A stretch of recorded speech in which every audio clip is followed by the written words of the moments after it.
Voor het eerst in lange tijd kan Indonesië zich weer kwalificeren voor het wereldkampioenschap voetbal. Mede door Nederlandse voetballers die Indonesiër zijn geworden. Ze spelen morgen een belangrijke wedstrijd tegen...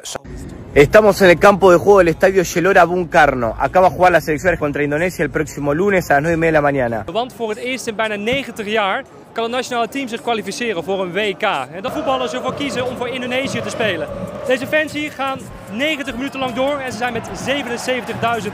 Artinya sekarang Indonesia sudah mulai masuk ke sorotan mata negara-negara lain. Mereka sudah melihat progres yang luar biasa dari timnas kita.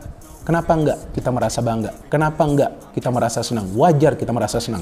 Dan tentu saja orang-orang lain akan iri melihat kemajuan dari tim nasional kita. Walaupun mereka tidak masuk ke stadion, tetapi di luar stadion itu ada berjuta-juta lagi, berpuluh-puluh ribu lagi yang menonton melalui layar-layar yang disediakan di sekitar kawasan area Jakarta dan di lain-lain tempat.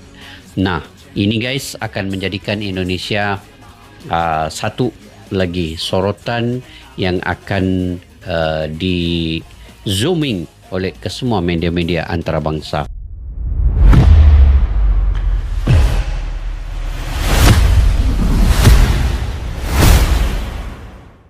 Awalnya dikira negara miskin, jurnalis La Liga takjub Indonesia punya stadion kelas Eropa. Ini komentarnya tentang GBK awalnya. Indonesia dipandang sebelah mata oleh beberapa pihak internasional, termasuk oleh sebagian jurnalis asing. Salah satu jurnalis asal Spanyol yang meliput pertandingan atau agenda sepak bola di Asia Tenggara mengaku sempat mengira Indonesia adalah negara berkembang yang belum memiliki infrastruktur olahraga memadai.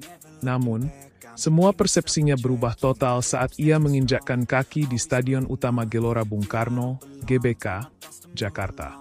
Dalam sebuah laporan yang viral di media sosial, jurnalis La Liga tersebut mengaku takjub melihat megahnya stadion berkapasitas lebih dari 77.000 penonton itu. Saya benar-benar tidak menyangka Indonesia punya stadion sekelas ini. Dari luar dan dalam, sangat modern, bahkan mirip stadion-stadion besar di Eropa. Ujar sang jurnalis, Stadion GBK memang telah mengalami renovasi besar menjelang Asian Games 2018 dan kini menjadi salah satu stadion terbaik di Asia Tenggara, dengan fasilitas bertaraf internasional seperti pencahayaan LED, kursi single seat, hingga ruang media berstandar FIFA. Reaksi takjub jurnalis asing ini menjadi pengingat bahwa Indonesia, meski sering diremehkan, sebenarnya memiliki potensi besar, baik dari segi infrastruktur maupun semangat. Penggemar sepak bolanya yang luar biasa. Siapa sangka, Indonesia yang sering diremehkan oleh sebagian media asing ternyata menyimpan kejutan besar di dunia sepak bola. Hal ini dialami langsung oleh seorang jurnalis sepak bola asal Spanyol yang datang ke Jakarta untuk meliput acara olahraga internasional. Dalam pernyataannya yang ramai dibicarakan di media sosial, sang jurnalis mengaku awalnya memiliki persepsi yang salah tentang Indonesia. Sebelum datang, saya berpikir Indonesia adalah negara berkembang dengan fasilitas olahraga yang biasa saja. Tapi setelah melihat langsung Stadion Gelora Bung Karno, saya benar-benar terkejut. Katanya, jurnalis yang biasa meliput pertandingan La Liga Spanyol itu mengungkapkan bahwa Stadion Utama Gelora Bung Karno, GBK, tidak kalah dari stadion-stadion ternama di Eropa, seperti San Mamés milik Athletic Bilbao atau bahkan stadion di level Ligue 1 Prancis. Desainnya modern, pencahayaannya luar biasa, atmosfernya hidup, dan fasilitasnya sangat profesional. Ini stadion yang bisa dengan mudah menggelar pertandingan kelas dunia. Tambahnya, GBK memang sudah mengalami transformasi besar-besaran menjelang Asian Games 2018. Dari tribun yang kini full single seat, teknologi pencahayaan LED berstandar FIFA, ruang konferensi media modern, hingga kualitas rumput terbaik. Semuanya dirancang agar Indonesia bisa unjuk gigi di panggung internasional. Tak hanya itu, ia juga memuji antusiasme supporter Indonesia yang sangat militan. Saya belum pernah melihat atmosfer sepak bola seperti ini di Asia Tenggara. Suara nyanyian, koreografi, dan semangat para fans seperti fans di Eropa Timur atau bahkan Amerika Selatan. Katanya dengan antusias, kisah ini menjadi tamparan bagi anggapan-anggapan lama yang meremehkan sepak bola Indonesia. Di balik semua tantangan yang dihadapi, Indonesia nyatanya memiliki infrastruktur dan basis supporter yang luar biasa kuat. Kini dunia mulai membuka mata bahwa Indonesia bukan hanya negara berkembang, tapi negara yang sedang berkembang pesat, termasuk di dunia sepak bola. Reaksi takjub dari jurnalis La Liga itu bukan satu-satunya.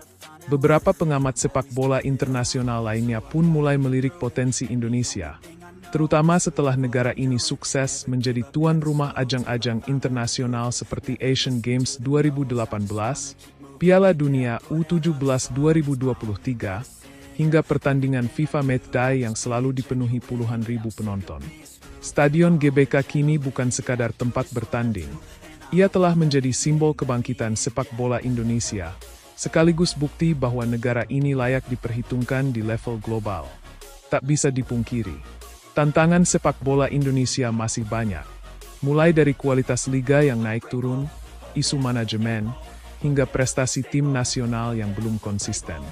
Namun, dengan infrastruktur seperti GBK, antusiasme supporter yang luar biasa, dan dukungan dari pemerintah serta federasi, masa depan sepak bola Indonesia terlihat makin cerah. Kami melihat Indonesia bukan hanya pasar besar sepak bola Asia, tapi juga calon kekuatan sepak bola baru di masa depan. Ucap analis sepak bola Asia dari Spanyol yang juga hadir dalam acara tersebut. Komentar itu menjadi sinyal penting. Indonesia sedang di mata dunia. Bukan karena eksotismenya, bukan karena jumlah penduduknya saja, tapi karena semangat dan kecintaan rakyatnya terhadap sepak bola kini. Pertanyaannya bukan lagi, apakah Indonesia mampu, melainkan, kapan Indonesia akan bersinar. Tak hanya soal stadion, jurnalis La Liga itu juga terkesan dengan semangat masyarakat Indonesia terhadap sepak bola. Menurutnya, sangat jarang ia melihat negara di luar Eropa yang memiliki kecintaan begitu dalam terhadap olahraga ini. Di Jakarta, saya melihat anak-anak bermain bola di gang sempit, di lapangan tanah, bahkan di trotoar. Kecintaan mereka pada sepak bola terlihat tulus dan alami. Katanya, hal ini menunjukkan bahwa sepak bola bukan sekadar hiburan bagi rakyat Indonesia.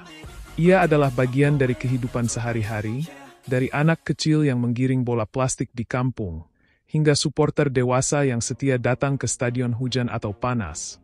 Menang atau kalah, bahkan ia sempat menghadiri salah satu laga besar timnas Indonesia, dan atmosfernya membuat bulu kuduk merinding. Saya pernah menyaksikan El Clasico di Camp Nou dan Derby Madrid di Bernabeu, tapi atmosfer di GBK saat timnas bermain sungguh mengguncang. Dentuman suara dari tribun, nyanyian tanpa henti, dan koreografi supporter, ini luar biasa, ujarnya. Dari sinilah muncul